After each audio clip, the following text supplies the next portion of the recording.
నిన్న రాత్రి వచ్చిన ప్రోమో, ఈరోజు పొద్దునొచ్చిన ప్రోమోని డీకోడ్ చేస్తే చాలా క్లారిటీగా ఇన్ఫర్మేషన్ తెలుస్తుంది. బయట ఉన్న కొన్ని అప్డేట్స్‌ని కూడా గమనిస్తే మనకి ఎవరిని నామినేట్ చేసిర్రు, ఎందుకు నామినేట్ చేసిర్రు, అసలు ఈరోజు జరగబోతున్న పంచాయతీలేంది, అసలు ఎట్లుండబోతుంది అన్నీ డీటెయిల్‌గా మాట్లాడదాం. అట్నే ఆయేషా వర్సెస్ రీతు జరిగింది కదా, అందులో Ayesha super, excellent, never before ever after kind of contestant. ఉన్నది ఉన్నట్టుగా, మన మనసులో ఉన్నది ఉన్నట్టుగా కుండ బద్దలు కొట్టినట్టుగా అడుగుతుంది. కానీ ఆయేషా తప్పు. ఎందుకు, ఏమిటి, ఎలా, అన్నీ డీటెయిల్గా మాట్లాడుకుందాం. ఫస్ట్ ఆఫ్ ఆల్, కొత్తగా ఛానల్ చూస్తుంటే సబ్స్క్రైబ్ చేసి గంట కొట్టి ఆలన్నీ సింబల్ ప్రెస్ చేసుకుని పెట్టుకోరి. సబ్స్క్రైబ్ చేయరు ప్లీజ్ ప్లీజ్. లైక్ కొట్టినా కొట్టకపోయినా, హైప్ ఇచ్చినా ఇవ్వకపోయినా, చూస్తున్నోళ్ళు చూస్తున్నట్టుగా సబ్స్క్రైబ్ చేస్తే మనకి 2 లక్షల సబ్స్క్రైబర్ ఫ్యామిలీ మెంబర్స్ కావాలి ఈ సీజన్లో అని నేను కష్టపడుతున్నా. మీరు ఈ సపోర్ట్ నాకు కావాలి. చాలామంది నాన్నకు హెల్త్ మంచి లేదు అన్న, అమౌంట్ ఏమన్నా కావాలా, మా తరపున సాయం కావాలని లేదు. మీరు జస్ట్ సబ్స్క్రైబ్ చేయరు, మన ఫ్యామిలీని ఎక్స్టెండ్ చేద్దాం అంతే. మీరు ఇచ్చే నాకు గ్రేట్ సపోర్ట్ అదే. లైక్ చేయండి వీలైతే, హైప్ ఇవ్వండి వీలైతే. ఇదే చాలు నాకు, డబ్బులు ఏమొద్దు. మీ ప్రేమ అసలు మీరు అట్లా అడిగిరు నాకు, అదే నాకు అసలు ఇట్లా గాల్లో తేలినట్టు అనిపిస్తుంది. నేను నా సహాయ శక్తులు నాకు అయినంత వరకు మేము ఎట్లా అంటే తమ్ముడు నేను ఎట్లా చేయాలో అట్లా చేసుకుంటూ పోతాం. ఇఫ్ ఇన్ కేస్ ఇబ్బంది ఏదన్నా ఉంటే కనుక అప్పుడు నోరు తెరిచి నేనే అడుగుతా. నాకున్నది ఎవరు మీరు కాకపోతే. నేను బయట గట్టిగా ఒక 2 ఫ్రెండ్స్ ఉన్నారు అబ్బా, వాళ్ళని తప్ప నేను ఎవరిని అమౌంట్ అడగలేను. నాకు కొంచెం బయట నేను ఇట్లాంటి విషయాలలో ఇంట్రోవర్ట్ కైండ్ ఆఫ్ థింగ్ కాబట్టి నేను ఖచ్చితంగా అవసరమైతే నేను మిమ్మల్ని తప్ప ఇంకెవరిని అడగను. కానీ అంత దాకా రావద్దు అని కోరుకుంటున్నా. సరే, కంటిన్యూ చేద్దాం. 2 ప్రోమోలు రాత్రి వచ్చిన ప్రోమో ఏంటిది?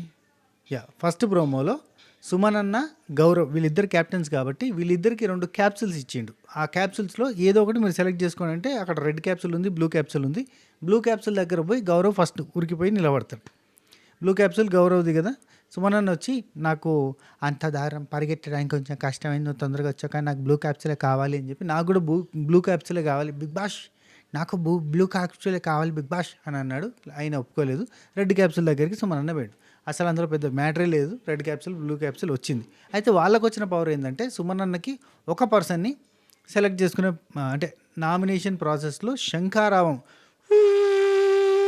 ఆ శంఖారావం పూరించే 2 పర్సన్స్ని సెలెక్ట్ చేసుకున్నారు కదా, వీళ్ళే స్టార్ట్ చేస్తారని చెప్పి బిగ్ బాస్ మా సెకండ్ ప్రోమోలో చెప్పిండు కదా, ఇవాళ పొద్దునొచ్చిన ప్రోమోలో చెప్పిండు కదా. ఇంకా శంఖారావం పూరించేటోళ్ళని సెలెక్ట్ చేసుకునే బాధ్యత సుమన్ అన్నకి అండ్ గౌరవ్కి ఇచ్చారు. సో సుమన్ అన్న వచ్చేసి ఇమాన్యుయల్ని సెలెక్ట్ చేసుకున్నాడు, గౌరవ్ వచ్చేసి ఆయేషాని సెలెక్ట్ చేసుకున్నాడు. సో వీళ్ళిద్దరితో శంఖారావం పూరించిర్రయ్యా. చలో షూరు.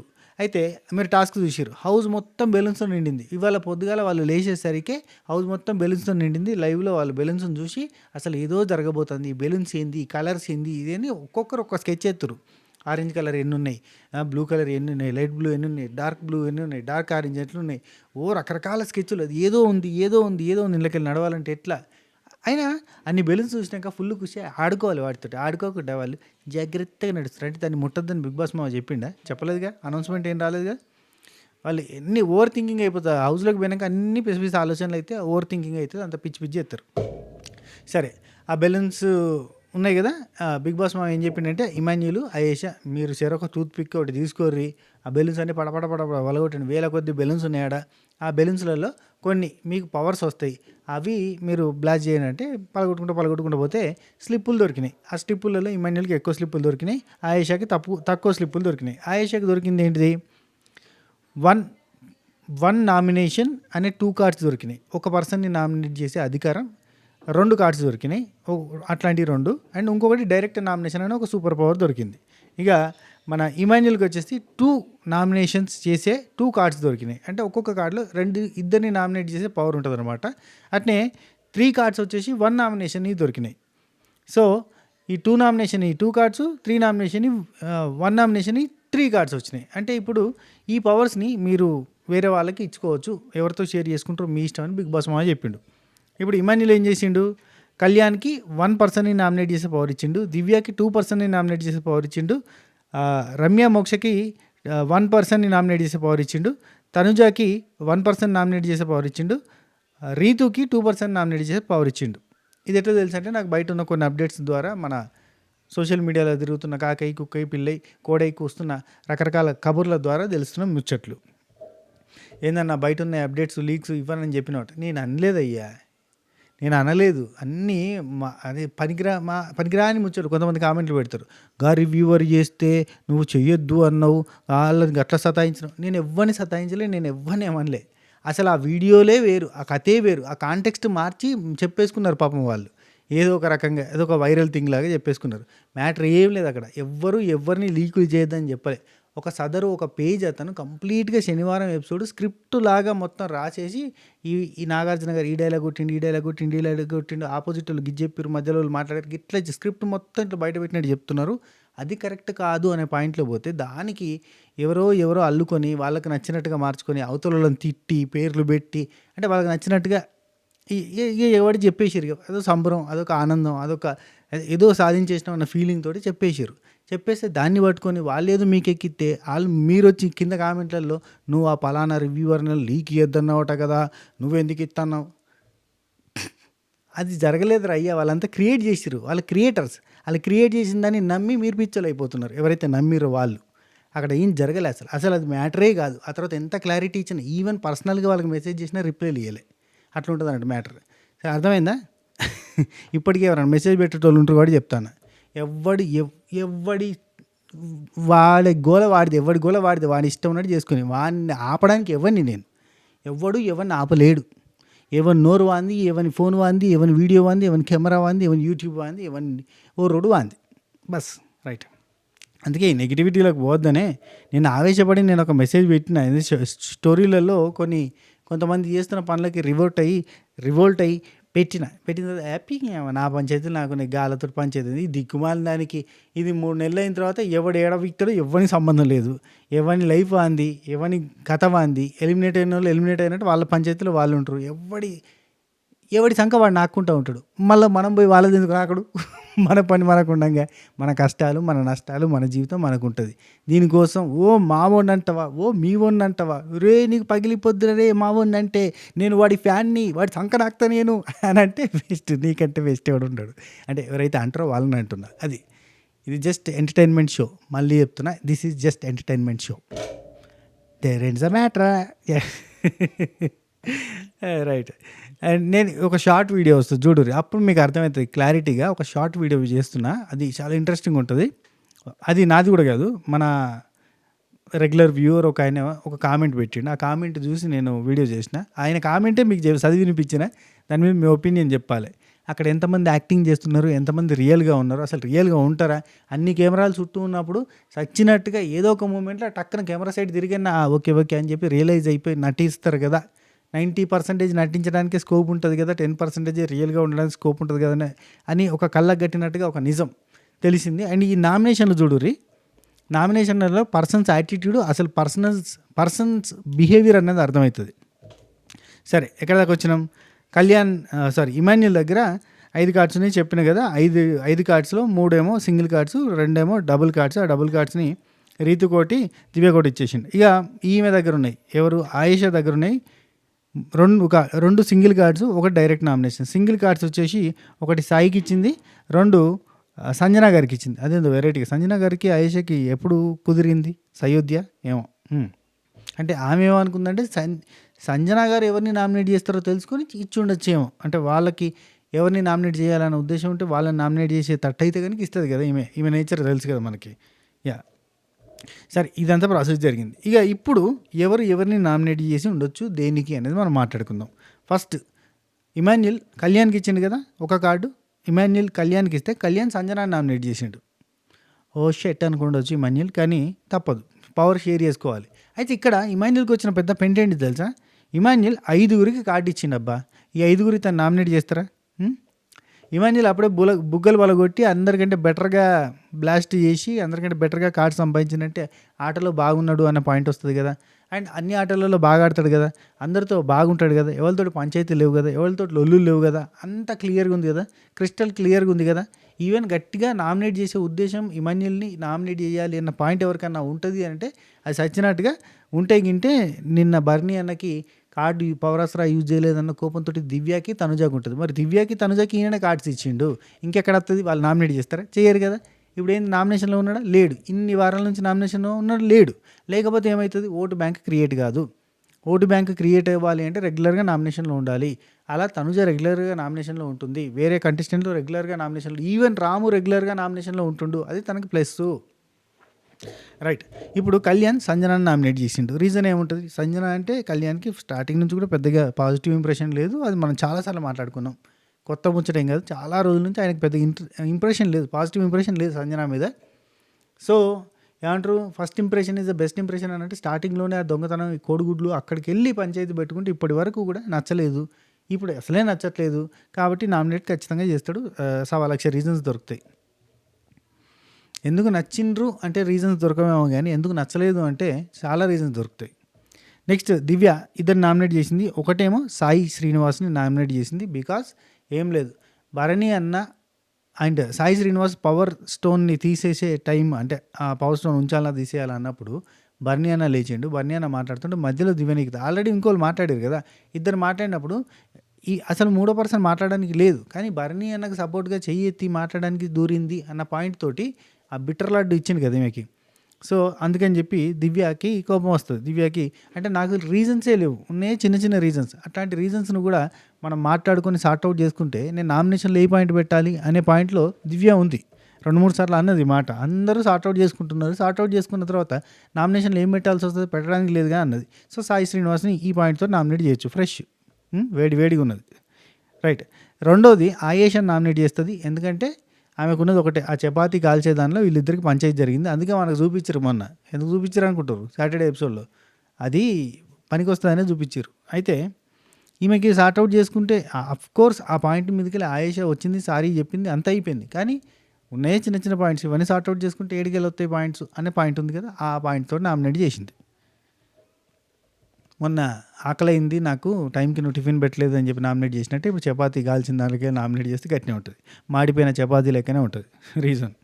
నెక్స్ట్ రమ్య మోక్ష తనుజని నామినేట్ చేసింది. రీజన్, తనుజ బాండింగ్స్ అనే గేమ్ ఆడుతుంది అనే పాయింట్ కనుక పెడితే ఆల్రెడీ భరణి అన్న బయటికి పోయిండు.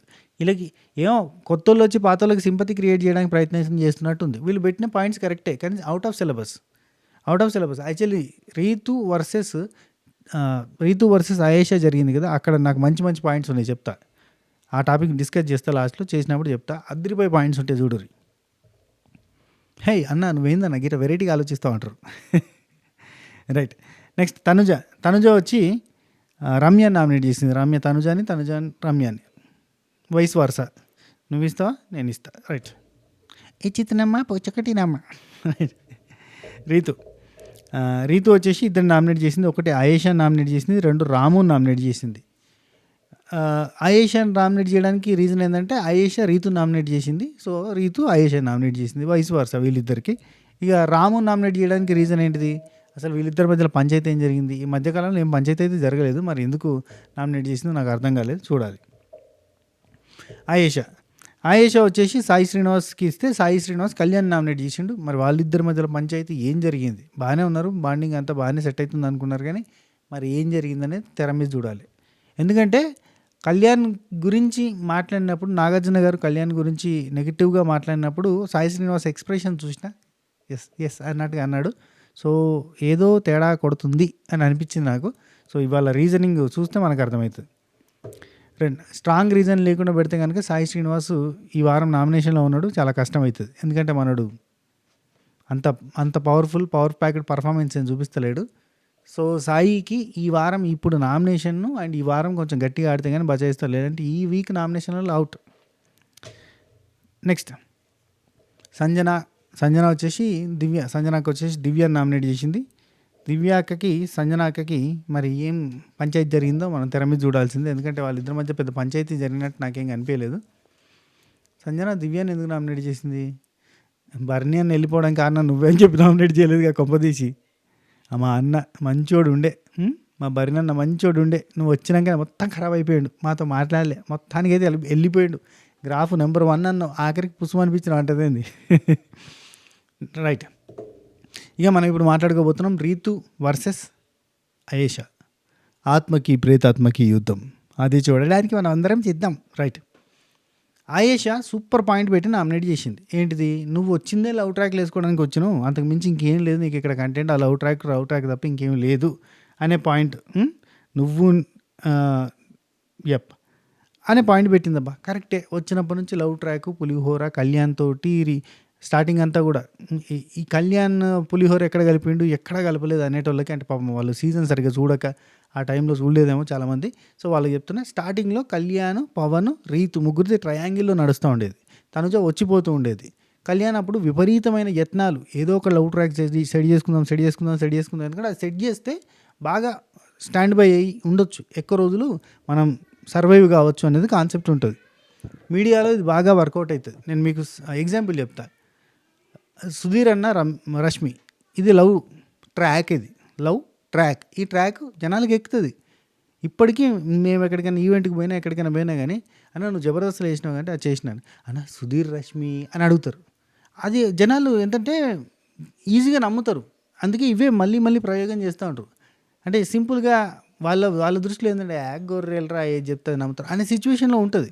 డైరెక్టర్స్ అక్కడ ఆలోచించే విధానం అట్లుంటుంది. అందుకే ఎంబటే సుధీర్ రష్మి అయిపోయింది, ఆ తర్వాత సుధీర్ అన్న లేడు, అంటే వేరే షోస్ చేస్తున్నాడు, జబర్దస్త్ చేస్తలేడు అనే టైంకి ఒక 1 సెకండ్ అయితే తర్వాత ఇమాన్యుల్ వర్ష అనే ట్రాక్ని స్టార్ట్ చేశారు. ఎందుకంటే సుధీర్ రష్మి అప్పుడు అవైలబుల్గా లేరు కాబట్టి మనకు ఇమాన్యుల్ వర్ష ట్రాక్ని స్టార్ట్ చేస్తే అది కూడా నమ్మేశారు. అది కూడా నడిచింది కొన్ని రోజులు. ఆ తర్వాత ఇంకా వేరే ట్రాక్లు వచ్చినాయి, అయినా నడిచింది. అండ్ మనకి ఇదే బిగ్ బాస్ షోలో చూస్తే ప్రతి సీజన్లో ఒక డమ్మీ ట్రాక్, ఆ ట్రాక్ని నమ్ముతారు, ఆ ట్రాక్ని ముందుకు తీసుకుని పోతారు. ఇదంతా డమ్మీరా ఇదంతా అని తెలిసినా కానీ జనాలు నమ్ముతారు, దాన్ని నచ్చుతారు, దాన్ని ముందుకు తీసుకుపోతారు, దాని మీద హ్యాష్ ట్యాగులు క్రియేట్ చేస్తారు, దాన్ని మెచ్చుకుంటారు. ఇవన్నీ చూసిన తర్వాత వచ్చే కంటెస్టెంట్ ఇట్నే ఆలోచిస్తాడు. ఇప్పుడు యంగ్ కంటెస్టెంట్ కళ్యాణ్ లాంటోడు కానీ, ఇంకా డిమాండ్ కానీ, వీళ్ళందరూ ఏమనుకుంటారు, లవ్ ట్రాక్ అంటే ఇప్పుడు బయట శ్రీజ ఇంటర్వ్యూలలో కూడా చూసినాం కదా. అండ్ ఇంకా మిగతా వాళ్ళందరూ కూడా ఇంటర్వ్యూలు ఇచ్చిన కానీ, ఎక్కడ కానీ బయటకు వచ్చిన మనీష్ కానీ, వీళ్ళందరూ బయటకు వచ్చినాక చెప్తున్నారు కదా, అంటే నేనుంటే లవ్ ట్రాక్ ఉంటుంది, నన్ను తీసుకుంటే లవ్ ట్రాక్ బెటర్ అవుతుంది, ఇట్లాంటివి అనుకునే వచ్చారు. ఆ లవ్ ట్రాక్ కోసమే వచ్చారు. మేనేజ్మెంట్ కూడా వాటిని ఎంకరేజ్ చేస్తుంది, వాళ్ళకి బీజిఎంలు వేస్తుంది, వాళ్ళని ఏదో దగ్గరగా ఉన్నట్టు చేస్తుంది. అవన్నీ చూపించేసరికి జనాలు ఏంటంటే అట్రాక్ట్ అయ్యి ఆ కపుల్కి అని చెప్పి నిబ్బా బ్యాచ్ అంటుంది. అంటే పాపం యంగ్, దీన్ని తప్పు కాదు, నిబ్బా అంటే లేదు, వెరీ యంగ్. వాళ్ళకి ఏమనిపిస్తుంది అంటే ఇది అట్రాక్టివ్గా అనిపించి కంటిన్యూ చేస్తారు. అండ్ కొంచెం కొంతమంది లేడీస్ కూడా కొంచెం నచ్చచ్చు, కొంతమంది ఇక రకరకాల పర్సన్స్ ఉంటారు, ఆ పర్సన్స్ నచ్చచ్చు. ఈ ట్రాక్లు హైలైట్ అవుతాయి, అందుకని చెప్పి ట్రాక్లు పెట్టుకుందామని వస్తారు. ఆయేషాకి ఇది తెలియదా, ఈ ట్రాకులు పెట్టుకుంటే బాగా హైలైట్ అవుతుంది అని చెప్పి వాళ్ళు కావాలని చేస్తున్నారని చెప్పి తెలుసు కదా. కానీ ఇవేం చేసిందంటే ఒక సిలబస్ ప్రిపేర్ అయ్యి వచ్చింది. అంటే ఈమె ఒకటి అనుకున్నది, ఈ సిలబస్ ప్రిపేర్ వచ్చింది, బాండింగ్స్ బ్రేక్ చేయాలి. ఇక్కడ బాగా జనాలకు నెగిటివ్గా ఎక్కింది ఏంటిది, ఈ నాన్న బాండ్ ఒకటి, అట్నే వీళ్ళ సోది లవ్ ట్రాక్లు ఒకటి జనాలకు నచ్చలేదు. సో దీని మీద మనం ఫైట్ చేస్తే మనం బాగా క్లిక్ అవుతాం. అఫ్కోర్స్ తను అడిగింది కరెక్టే, తను రేజ్ చేసిన క్వశ్చన్ రైటే, అండ్ తన ఓవర్ యాక్టింగ్ కొంచెం ఎక్కువ ఉంది, కానీ ఇవన్నీ కరెక్టే. ఇప్పుడు రాగానే మాధురి, రమ్య మాట్లాడుకున్న మాటలు కూడా మనం ఇదివరకు మాట్లాడుకున్న మాటలే, రెగ్యులర్గా మన అందరం బయట మాట్లాడిన మాటలే, ప్రతి రివ్యూవర్ మాట్లాడిన మాటలే, ప్రతి కామన్ ఆడియన్స్ అంతా మాట్లాడుకున్న మాటలే. టీవీ రకరకాల people who are telling their opinions in their own platforms, ఎక్కడెక్కడైతే ఇన్స్టాగ్రామ్లో కావచ్చు, యూట్యూబ్లో కావచ్చు, ఎక్కడైనా సోషల్ మీడియా, ఫేస్బుక్లో ఎక్కడైనా మాట్లాడేటోళ్ళు ఉంటే ఇవన్నీ మాట్లాడిన మాటలే. వాళ్ళు మాట్లాడితే మళ్ళీ వాళ్ళు చేయదు, వాళ్ళు నిజం మాట్లాడారు కాబట్టి నిష్ఠురంగా కనబడుతుంది. అది మనం బయట మాట్లాడుకోవచ్చు, కానీ షోలో మాట్లాడకూడదు అనేది ఒక పాయింట్ వస్తుంది. అందుకని నాగార్జున గారు కూడా ఏమనలే రమ్యని, నువ్వు గిట్ట ఎందుకంటావు గట్ల ఎందుకంటావు అనలే, కొంచెం పదాలు చూసి వాడమ్మా అన్నాడు. కానీ అది టోటల్ నువ్వు కాంటెక్స్టే తప్పు చెప్పినావు, నువ్వు చెప్పిందే రాంగ్ అని చెప్పలే. కానీ మళ్ళీ ఇదే జనాలు ఏదైతే వాళ్ళని ఆ పాయింట్స్ మీద గట్టిగా క్వశ్చన్ చేసిరో, అదే ఇప్పుడు ఈ రుద్రుడు స్టార్ అనో లేదంటే ఈ నాన్న బాండ్ని ఎవరైతే ఎక్కిరిచ్చిరో వాళ్ళే మళ్ళీ అక్కడ ఈ కొత్త కంటెస్టెంట్లు పోయి ఇదే పాయింట్ పెడితే వాళ్ళని తిడతారు. ఇదే వింత ప్రపంచం, ఎంత చిత్రము. రైట్. అయితే ఆయిషా పెట్టిన పాయింట్స్ సూపర్, కానీ మాట్లాడిన మాటలలో ఓవర్ కాన్ఫిడెన్స్ తోటి, నేను ఎందుకే నీకు అంత ఓవర్ కాన్ఫిడెన్స్, ఎందుకే నీకు అంత ఓవర్ యాక్షన్, నీ ఓవర్ యాక్షన్ నాకు నచ్చలేదు, వచ్చిందే లవ్ కంటెంట్ కోసం చెప్పానా, ఇట్లా అన్న చూడు, అవన్నీ కొంచెం ఓవర్గా అనిపించినాయి. పాయింట్ పెట్టి వదిలేస్తే ఖతర్నాక్ ఉండేది టాప్. కానీ అరవకపోతే నడవదు అని చెప్పి తమిళ్ బిగ్ బాస్ ఎక్స్పీరియన్స్ చెప్పింది ఆమెకి. గట్టిగా నామినేషన్లో అరవాల్సిందే అని ఒక పాయింట్ ఉంటుంది కదా మనకి రెగ్యులర్గా. పాత బిగ్ బాస్ సీజన్లో చూసినప్పుడు ఏమనిపిస్తుంది, నామినేషన్లో ఒర్రితే కానీ మనం హైలైట్ కాము, మన దగ్గర లాజిక్ ఉండాలి, గట్టి కొర్రాలి. సో లాజిక్ ఉంది, నేను అరుస్తా అని చెప్పి అరుస్తాను అంతే. ఆ లాజిక్ పోతుంది జనాలకి, అదే ఎక్కుతుంది కదా అన్న ఫీలింగ్లో అయ్యేసి అరుస్తుంది. కానీ day by day audience pulse మారుతూ ఉంటుంది. మారినప్పుడు ఏమైందంటే ఇప్పుడు ఇక్కడ పాయింట్ కంటే ఆ అరుపులు నచ్చట్లేవు జనాలకి. ఈ సీజన్‌లో ఏందో వెరైటీగా ఏందంటే అరుపులు నచ్చుతలే. ఎవడైతే అరుస్తాడో అరిసినోడికి సైలెంట్‌గా ఉన్నోడు అంతే. సైలెంట్‌గా ఉన్నోడు విన్నర్. ఫర్ ఎగ్జాంపుల్ అది సుమన్ శెట్టి అన్న. సుమన్ శెట్టి అన్న అరవడు, మాట్లాడు. ఆయన అందుకే నచ్చిండు. ఫ్లోరా సైన్ ఇన్ని రోజులు రన్ అయింది ఎందుకు? జస్ట్ అరవదు, మాట్లాడదు, సైలెంట్‌గా ఉంటది, డీసెంట్‌గా ఉంటది. అట్లా ఓట్లు పడుతూ వచ్చినాయి. యాహ్! బిగ్ బాస్ నేను డైరెక్ట్ నామినేషన్ రీతు చౌదరిని చేస్తున్నానని చెప్పింది. చెప్పిన తర్వాత బిగ్ బాస్ ఆయేషా నామినేషన్ గురించి మీరు ఏదైనా చెప్పాలనుకుంటున్నారా రీతు అని అడిగిండు. అడిగితే నాకు వినాలని లేదు బిగ్ బాస్ అని చెప్పి ఈమెనే అంటుంది. నాకు అనిపించింది నేను చెప్పేసాను అయిపోయింది, నేను వినాలని లేదని అంటది. అనిపిస్తే నీకు అనిపించింది కరెక్ట్ కాదు, నీకు అనిపించింది కరెక్ట్ కాదని అంటున్నా అని రీతు చెప్తే ఎందుకంత యాటిట్యూడే నీకు? వీళ్ళిద్దరికీ క్లోజ్ ఫ్రెండ్షిప్ బయట ఉంది. వేరే షోస్లో పార్టిసిపేట్ చేసినప్పుడు ఫ్రెండ్షిప్ ఉంది. అందుకే ఏ అని మాట్లాడుతారు. లేకపోతే అట్టెట్లా అంటావు, నువ్వే అని ఎట్లా అంటావు, నువ్వెవరు అనడానికి, ఇట్లాంటివన్నీ ఉండేటి. పాత ఫ్రెండ్షిప్ ఉంది. ఈమె కావాలని చెప్తుందని ఆమెకు తెలుసు, ఆమె కావాలని లవ్ ట్రాక్ నడిపించిందని ఈమెకు తెలుసు, అందరికీ తెలుసు. అందరూ దొంగలే, మీదికి కవరింగులే. యాహ్! నీకెందుకంత యాటిట్యూడే అని అంటున్నావు చూడు, అది నీ యాటిట్యూడ్ అయితే ఇది నా యాటిట్యూడ్ అని ఈమె. నీ యారగెన్సీ, నీ గేమ్ స్ట్రాటజీ నాకు నచ్చలేదని ఈమె. చెప్పిన మాటలన్నీ పాయింట్స్ కరెక్టే, చెప్పిన విధానం రాంగ్. ఇప్పుడు నాకు నిద్ర వస్తుంది, నిద్ర డిస్టర్బ్ అవుతుంది, మీరు గుసగుసలాడుతా అంటే అరుస్తుంటే కెక్కె నవ్వుతుంటే అని చెప్పే విధానం వల్లనే మారిపోయింది అక్కడ. అంతే కదా? చెప్పే పాయింట్ కరెక్టే. హెల్త్ ఖరాబ్ అవుతుంది, రాత్రి పడుకోపోతే అంటే మంచి మాట. కానీ చెప్పే విధానం రాంగ్ అయితే మాధురి రాంగ్ అయింది. అయితే ఇక్కడ నేను ఒక పాయింట్ చెప్దాం అనుకుంటాను. తనుజ రమ్యని నామినేట్ చేసింది. ఎస్, తనుజ ఇంకొక నామినేషన్ ఉంటే ఎవరిని నామినేట్ చేస్తుంది? మాధురిని నామినేట్ చేసేదా? మాధురిని నామినేట్ చేసేటట్టయితే నిన్న నైట్ అంత క్లోజ్గా మూవ్ అయ్యేదా? ఇప్పుడు రమ్య గురించి, ఇఫ్ ఇన్ కేస్ రమ్య గురించి ఇదే పాయింట్ మీద నామినేట్ చేసి ఉంటే, ఏది కళ్యాణ్ అండ్ నాది బాండింగ్ గురించి నువ్వు చేసిన కామెంట్స్ నాకు నచ్చలేదన్న పాయింట్తో నామినేట్ చేసి ఉంటే కనుక, ఇఫ్ ఇన్ కేస్ రమ్యని ఆ పాయింట్ మీదకి వెళ్ళి నామినేట్ చేస్తే గనక తనుజ జెన్యూన్ కాదు, తనుజ ఫేక్. ఎందుకంటే తనుజ రమ్యని నామినేట్ చేసి మాధురిని నామినేట్ చేయకుండా, మాధురిని నామినేట్ చేస్తే చేసింది లేదంటే లేదు, కనీసం అడగకుండా ఒక క్వశ్చన్ చేయకుండా ఉంది అని అంటే చాలా బ్లండర్. అసలు నిన్న రాత్రి అంతా అసలు 2 వీడియోలు వేసి చూపించిన తర్వాత తనుజ క్యారెక్టర్ అసాసినేషన్ చేసినట్టే కదా. బిహేవియర్ అనే ఒక పదం మాస్క్ మ్యాన్ మాట్లాడితేనే నా బిహేవియర్ గురించి అన్నాడు అన్నది. ఇక్కడ క్యారెక్టర్ని కించపరుస్తూ సార్ చెప్పిండు ఆల్రెడీ, నీ గురించి నీ దగ్గరకు వచ్చి చెప్తే సలహా అవుతుంది, సైడ్కి పోయి చెప్తే నీ క్యారెక్టర్ని బ్లేమ్ చేసినట్టు అవుతుంది అని ఒక పదం వాడిండు. అబ్బా సార్ ఏదో పదం వాడిండు, పొల్యూట్ చేసినట్టు అవుతుంది అన్నాడు.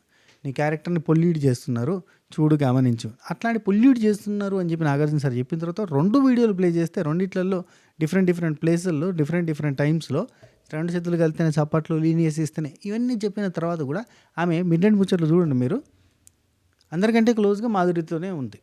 మాధురితోటే ఉన్నది. Madhuri mummy kind of relation maintain చేసింది, దగ్గరికి ఉండి మంచిగా మాట్లాడడం, ఆమెను అరవడం, ఆమె అరిస్తే ఈమె బెదిరించడం, ఒక రకమైన సేమ్ భరణి అన్నతోటి ఏదైతే నన్ను చేసిందో ఇక్కడ అమ్మ అని చేసినట్టుగా ఉంది. రాజా అని చేస్తుంది. ఎంబటి ఇంకొకరు కావాలి. అందుకే ఈ విన్నర్ కంటెస్టెంట్ లేరు అనిపిస్తుంది. అబ్బా ఆ ఇమాన్యుల్ ఏమో ఈ సేఫ్ గేమ్ జోన్లోకి పోయింది, లేకపోతే ఇమాన్యుల్ సూపర్ ప్లేయర్, బాగా ఆడుతుండు. ఆయన సేఫ్ గేమ్ ఆడడంతో ఆయన నామినేషన్లోకి వస్తలే. టాస్క్లు అద్భుతంగా ఆడి, కామెడీ ఎంటర్టైన్మెంట్ అద్భుతంగా చేసి, పాయింట్స్ బాగా పెట్టి అన్నీ చేసి ఏం లాభం? నామినేషన్లోకి రాడు, సేఫ్ గేమ్ ఆడతాడు. దీంతో ఏమవుతుంది? ఈవెన్ ఒకరు అంటే నచ్చరు అని చెప్పాడు. వాళ్ళని మంచిగా వాళ్ళలో ఉన్న పాజిటివ్స్ ఎతికి మరి వాళ్ళకి చెప్పి నువ్వు సూపరు, నువ్వు తోపనే చెప్తాడు. అఫ్కోర్స్ అందరూ ఆపోజిట్ వాళ్ళు తప్పులు ఎతకాలి అంటే కష్టమే. కాకపోతే మరీ ఇంత ఓవర్ పాజిటివ్గా పోయినా కానీ కరెక్ట్ కాదు కదా అన్న ఫీలింగ్ వచ్చింది. దీనివల్ల అతనికే నష్టం. నామినేషన్ రాకపోతే ఎవరు ఓట్లు పోయారు, ఓటు బ్యాంక్ రాకపోతే రేపు పొద్దున టాప్ 5లోకి పోయినప్పుడు నిల్చుంటే ఓట్లు వస్తాయా? అంతెందుకు సడన్గా ఈ 6 వారాల తర్వాత ఇప్పుడు నెక్స్ట్ వీక్ నామినేషన్లోకి వచ్చిందనుకో, డేంజర్ జోన్లో కనబడతారు. అతనితో పాటు తనుజ, కళ్యాణ్, ఇంకెవరు, ఇప్పుడు ఈవెన్ ఆయేషా నిలబడ్డా కానీ ముందు వస్తుంది. అట్లా ఉంటుంది సిచ్యువేషన్. అయితే ఓవరాల్గా ఇప్పుడు నామినేట్ అయిన పర్సన్స్ నేమ్స్ చెప్తా. ఇందులో ఎవరు ఎలిమినేట్ అవుతారనేది మనం సపరేట్గా ఒక వీడియో చేసుకుందాం. మనకు తెలిసిన సోర్స్ ఆఫ్ ఇన్ఫర్మేషన్ అండ్ ఇవన్నీ మనం చూస్తుంటే కనుక మనకి ప్రోమో చూసినా 2 ప్రోమోలు చూసినా కానీ మనకు ఒక క్లారిటీ వచ్చింది. దాన్ని బట్టి చూస్తే నామినేట్ అయిన వ్యక్తులు రీతు, సాయి శ్రీనివాస్, రాము, తనుజ, దివ్య నిఖిత, రమ్య మోక్ష, కళ్యాణ్, సంజన అండ్ ఆయేషా. వీళ్ళు 9 మంది నామినేట్ అయ్యారు. ఇందులో ఒకరికి సూపర్ పవర్ తోటి సంథింగ్ ఏదో జరిగి టోటల్‌గా అయితే ఆయేషా నామినేషన్ నుంచి బయటకొచ్చింది అనేది ఇన్ఫర్మేషన్. సో, 8 మంది నామినేషన్‌లు ఉంటే ఇందులో డేంజర్ జోన్‌లో ఎవరుంటారు? సాయి శ్రీనివాస్ ఖచ్చితంగా డేంజర్ జోన్‌లో ఉంటాడు. And Ramu last week danger జోన్‌లో ఉన్నాడు. అండ్ రాముని నాకిక్కడ అర్థమైంది. రీతు రాముని ఎందుకు నామినేట్ చేసిందంటారో తెలుసా? రీతు కొంచెం తెలివి కలది. బాగా ఆలోచిస్తది. ఆలోచించి ఏం చేసిందంటే, రాము ఈ వారం డేంజర్ జోన్‌లో ఉన్నాడు. వర్ణి అన్న, రాము ఇద్దరు బాటమ్ 2లో ఉన్నారు అంటే డేంజర్ జోన్‌లో ఉన్నట్టే కదా! సో, ఇద్దరు డేంజర్ జోన్‌లో ఉంటే, ఈ వారం ఆ డేంజర్ జోన్‌లో ఉన్న రాముని తీసుకొచ్చి పెడితే, ఈయనకంటే మంచి ఓటింగ్ పడేటోళ్ళు ఎవరన్నా ఉంటే, రాము ఎలిమినేట్ అయిపోతాడు కదా! ఇఫ్ ఇన్ కేస్ రీతు నామినేషన్‌లో ఉంటే, రాము వెళ్ళిపోతాడు, రీతు సేవ్ అయ్యిద్ది కదా! రైట్. అయితే ఇప్పుడు రీతు కొంచెం డేంజర్ జోన్‌కి దగ్గరగా పోవచ్చు. రీతు కన్నా సాయి శ్రీనివాస్ ఉన్నాడు డేంజర్ జోన్‌కి పోవడానికి. ఈ వారం ఆడితే ఉంటాడు, లేదంటే ఎలిమినేట్ అవుతాడు. రాము ఉన్నాడు. ఇంకా రమ్య చిట్టి పికిల్స్ ఉంది. మరి రమ్య ఓట్స్ పడతాయో పడయో చెప్పలేము. సో, ఇలా డేంజర్ జోన్‌లోకి వెళ్ళడానికి చాలామంది ఉన్నారు. ఇది మ్యాటర్. అండ్ మళ్ళీ చాలామంది శ్రీజ రీఎంట్రీ గురించి అడుగుతున్నారు. శ్రీజ రీఎంట్రీ గురించి ఎటువంటి కన్ఫర్మేషన్ కానీ, ఇన్ఫర్మేషన్ కానీ రాలేదు. ఒకవేళ ఈ మధ్యలో ఎప్పుడన్నా డబుల్ ఎలిమినేషన్ పెడితే ఖచ్చితంగా రీఎంట్రీ తీసుకుంటారని నాకు అనిపిస్తుంది. ఇప్పుడు ఈక్వేషన్స్ అన్నీ మారిపోతాయి బర్నన్ వెళ్ళిపోయిన తర్వాత. కానీ వీళ్ళు ఈక్వేషన్స్ మార్చే బదులు బర్నన్న పోస్ట్‌ని ఇంకొకరికి ఇచ్చేత్తురబ్బా! బర్నీ అన్న ప్లేస్‌లో తీసుకొచ్చి ఈమెను పెట్టిర్రు. మాధురిని పెట్టి నడిపించేస్తుర్రు. దివ్య అండ్ తనుజ మమ్మీని చేసేస్తుర్రు ఆమెని. ఏం జరుగుతుందో ఏమో. సరే, ఇది వీడియో. ఈ వీడియో మీకు నచ్చిందని అనుకుంటున్నా. నా ఒపీనియన్‌కి వ్యతిరేకంగా మీదేమైనా పాయింట్ ఉంటే కనుక డీసెంట్లీ గుడ్ వర్డ్స్ తోటి, అంటే బూతులు వాడకుండా, అరే తురేలు కొట్టకుండా, ఓవర్ యాక్షన్లు చేయకుండా పెడితే ఓకే. అట్లా బూతులు వాడి పెడితే ఏమి ఉందబ్బా, సింపుల్ హైడ్ చేసి పెట్టడం. ఆఫ్కోర్స్ 90% మనకి బూతులు రావు. అంతా మనోళ్ళే, అంతా ఫ్యామిలీ ఆడియన్స్ కాబట్టి బూతులు అయితే రావు, డీసెంట్గానే వస్తాయి. ఎప్పుడైనా వాళ్ళు బాగా విపరీతంగా నచ్చి నేను వాడి ఫ్యాన్ని అని బాగా పిచ్చెక్కిపోతుంది చూడు, అప్పుడు పదాలు జారుతారు. అప్పుడు నేను ఒకటే చెప్తా, నువ్వు ఎవ్వడికి ఫ్యాన్ కాదు, నీకు నువ్వే ఫ్యాన్, అది గుర్తుంచుకో. వాడు ఎవడికో ఫ్యాన్ అయ్యి నువ్వు వాడిదేంది? ఏం లేదు, బాగా ఆడితే జస్ట్ ఓటేసి ఎంకరేజ్ చేసి ఇంకో 4 రోజులు ఆడుకొని వాళ్ళు కొంచెం పేరు తెచ్చుకునేలాగా నీ తరపున వాళ్ళకి ఇచ్చే విషెస్ అండ్ బ్లెస్సింగ్స్ లాంటివి అన్నట్టు. మీరు వేసే ఓట్లు ఎక్కువ రోజులు ఉంటే వాడికి ఎక్కువ పేరు వస్తుంది. బాగా ఆడుతున్నాడు కాబట్టి వాడిని మనం ఎంకరేజ్ చేస్తున్నాం అన్నట్టు. అంతకు మించి ఇంకేం లేదు. ఎవరైనా అక్కడ ఉన్నది ఎవరైనా, ఏ కానీ బి కానీ సి కానీ ఎవరైనా కానీ. Okay, right, done. అర్థం చేసుకుంటారని భావిస్తూ అండ్ ఈ వీడియో మీకు నచ్చిందని ఆశిస్తూ అందరికీ పండుగ శుభాకాంక్షలు తెలియజేస్తూ